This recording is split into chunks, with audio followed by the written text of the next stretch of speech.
നമസ്കാരം. മലയാളി വാർത്തയിലേക്ക് സ്വാഗതം. ഏറ്റവും പ്രധാനപ്പെട്ട വാർത്തയിലേക്കാണ് പോകുന്നത്. ഡൽഹിയിൽ ഉഗ്ര സ്ഫോടനം. ചെങ്കോട്ട മെട്രോ സ്റ്റേഷന് സമീപമാണ് സ്ഫോടനം ഉണ്ടായിരിക്കുന്നത്. സംഭവത്തിൽ ഒരാൾ മരിച്ചു എന്ന റിപ്പോർട്ടുകൾ പുറത്ത്. 3 പേർക്ക് അതിഗുരുതര പരിക്കുകളാണ് സംഭവിച്ചിരിക്കുന്നത്.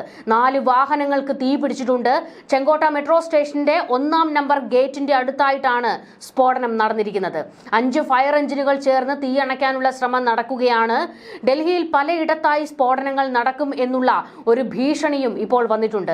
നമ്മൾ ശ്രദ്ധിക്കേണ്ട ഒരു കാര്യമുണ്ട്. ഇന്ന് ഫരീദാബാദിൽ നിന്ന് RDXും അതായത് 350 കിലോഗ്രാം RDXും അതുപോലെ തന്നെ AK-47 തോക്കുകളും പിടിച്ചെടുത്തിരുന്നു.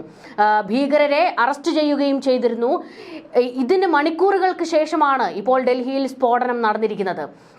പാകിസ്ഥാനിൽ നിന്ന് ജയ്ഷെ മുഹമ്മദ് എന്ന ഭീകര സംഘടന ഇന്ത്യയിൽ ഭീകരാക്രമണത്തിന് വലിയ പദ്ധതി ഇട്ടിട്ടുണ്ട് എന്നുള്ള വിവരങ്ങൾ ഇന്റലിജൻസ് വിഭാഗത്തിന് കിട്ടിയിരുന്നു. ഇതിന്റെ എല്ലാം അടിസ്ഥാനത്തിൽ വലിയ തോതിലാണ് രാജ്യത്ത് പരിശോധനകൾ നടന്നത്. ഇതിന്റെ ഭാഗമായിട്ടായിരുന്നു ഫരീദാബാദിൽ നിന്ന് ഡോക്ടർമാരായിട്ടുള്ള ഭീകരരെ, അതായത് ഒന്നോർത്തു നോക്കണം, ഡോക്ടർമാരാണ് ഇവർ ജയ്ഷെ മുഹമ്മദിന്റെ ഭീകര സംഘത്തിൽ പ്രവർത്തിക്കുന്നവരാണ്.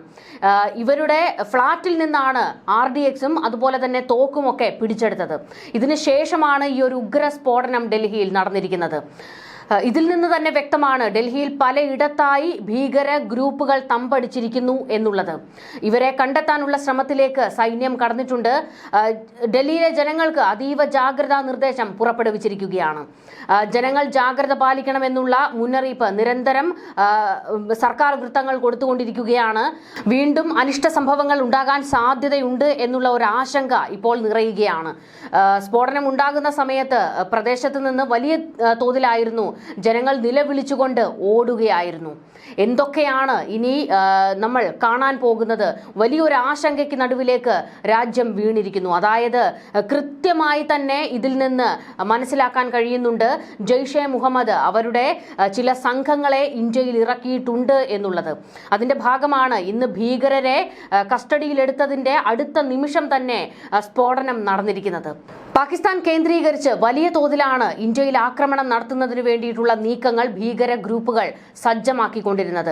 ഇതിൽ എടുത്തു പറയേണ്ട ഒരു കാര്യം, ലഷ്കർ-ഇ-തോയ്ബയും അതുപോലെ തന്നെ ജയ്ഷെ മുഹമ്മദും ഒന്നിച്ച് പ്രവർത്തിച്ചുകൊണ്ടാണ് ഇപ്പോൾ ഇന്ത്യയിൽ ആക്രമണത്തിന് കോപ്പ് കൂട്ടിക്കൊണ്ടിരിക്കുന്നത്. ശ്രീനഗറിൽ തുടങ്ങിയ ഒരു സംശയമാണ് ഇന്റലിജൻസ് വിഭാഗത്തെ ഫരീദാബാദിലേക്ക് കൊണ്ടെത്തിച്ചത്.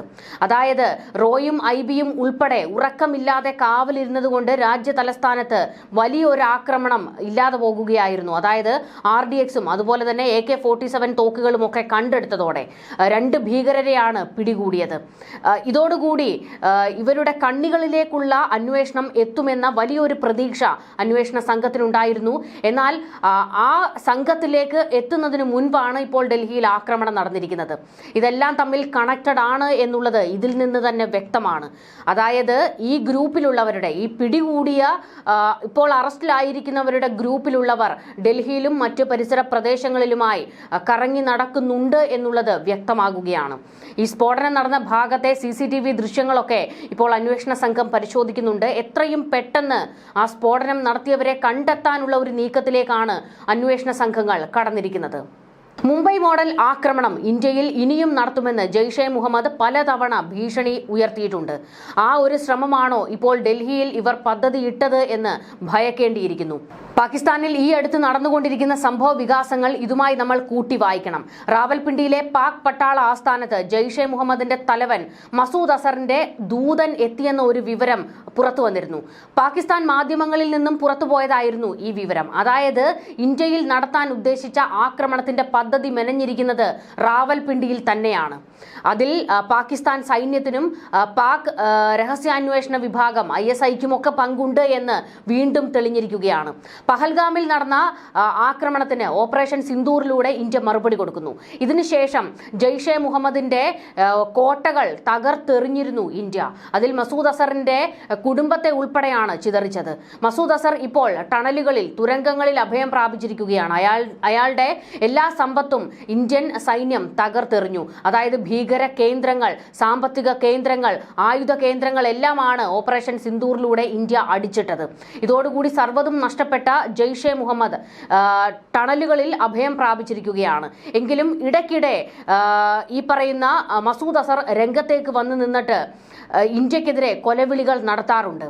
പാകിസ്ഥാൻ പഞ്ചാബിൽ മസൂദ് അസറിന്റെ നേതൃത്വത്തിൽ ഭീകര ഗ്രൂപ്പുകൾക്ക് പരിശീലനം നടക്കുന്നുണ്ട് എന്ന ഒരു വിവരം പുറത്തു വന്നിരുന്നു. ഇതുകൂടാതെ ജെയ്ഷെ മുഹമ്മദ് അവരുടെ ഒരു വനിതാ വിഭാഗത്തിനു കൂടി തുടക്കം കുറിച്ചിട്ടുണ്ട്.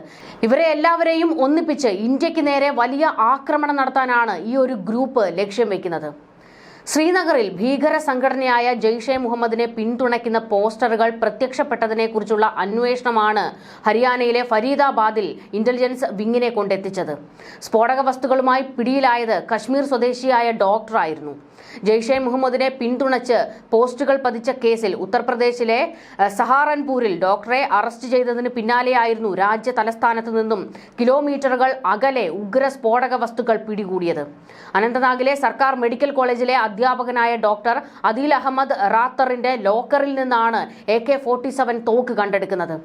അറസ്റ്റിലായ ഡോക്ടർ നൽകിയ വിവരത്തിന്റെ അടിസ്ഥാനത്തിലാണ് ഫരീദാബാദിൽ നിന്ന് സ്ഫോടക വസ്തുക്കളും AK-47 തോക്കുകളും വെടിക്കോപ്പുകളും ജമ്മു കശ്മീർ പോലീസ് കണ്ടെടുത്തത്. ജെയ്ഷെ മുഹമ്മദിന്റെ ആശയങ്ങൾ പ്രചരിപ്പിക്കുകയും ചാവേറാകാൻ തയ്യാറായി നടക്കുന്ന ആളാണ് ഈ ഡോക്ടർ. കൂടാതെ ഇന്ത്യയിൽ നിന്നുള്ള ചെറുപ്പക്കാരെ ജെയ്ഷെ മുഹമ്മദിലേക്ക് എത്തിക്കാൻ ഇയാൾ കുറെ കാലമായി പ്രവർത്തിക്കുന്നുണ്ട്. പല സംസ്ഥാനങ്ങളിലും ഇയാൾ എത്തിയിട്ടുണ്ട്. ഒരു സ്ഥലത്തും അധികകാലം ഇയാൾ നിൽക്കാറില്ല. ആർക്കും സംശയം തോന്നാതിരിക്കാനാണ് ഈ ഒരു രീതി പിന്തുടരുന്നത്. ഫരീദാബാദിൽ നിന്നും സഹാറൻപൂരിൽ നിന്നുമൊക്കെ ഭീകരരെ അറസ്റ്റ് ചെയ്തതിന് ശേഷമാണ് ഡൽഹിയിൽ ഇങ്ങനെ ഒരു സ്ഫോടനം ഉണ്ടായിരിക്കുന്നത്. അപ്പോൾ തന്നെ വ്യക്തമാണ് ഭീകരർ ഇന്ത്യയുടെ പല ഭാഗത്തായി എത്തിയിരിക്കുന്നു എന്നുള്ളത്.